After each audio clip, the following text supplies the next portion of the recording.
One thing we wanted in the gameplay for WWE 2K15 was a new set of control to go along with the new pacing of the matches. Bring in, any game, once there's a console transition, it can be difficult. The one thing that the designers really wanted to do was revolutionize and evolve this game. One of the things that we realized is that the games to date had somewhat of an arcadey feel to them. I've been playing and working on these games for a lot of years, Fundamentally, the characters may be different, but they all play the same.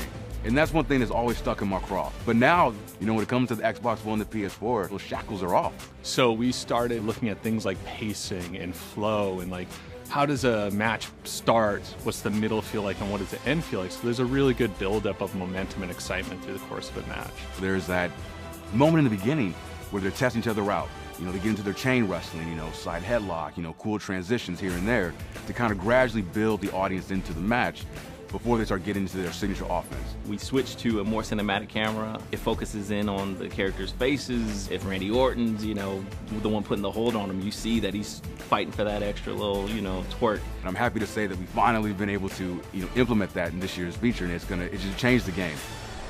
Oh, there it is! So as part of that, we rethought everything from animations, controls, how you interact with the people, how fatigue sets in. And to do that, a big part was actually shooting a lot of animations. Working with visual concepts, we have been mocapping like crazy. Let me tell you, when I'm not in my office, I'm at the mocap studio getting all the latest moves, entrances. The motions we're getting are just simply amazing. Wrestling video games aren't anything without animation data, and so we brought the game up to our own 2K mocap studio and have shot an immense amount of animation, over 6 times more animation than was shot in any previous year, and that's going to help us really kind of bring this new experience to life. Ooh. Seeing the way the game is coming together on next gen is really impressive, and as a fan of the series and as a fan of wrestling, we've really hit our stride with this game. And as beautiful as this game looks, it's the gameplay that's going to keep them entertained and playing this game for months, years on end. All that hard work, the long hours, it's all worth it. Once it's out there on the shelves and the players get a chance to experience it for themselves. And that's what we're in this for. As a fan of wrestling, as a fan of the WWE, that's a feeling like no other. It really is.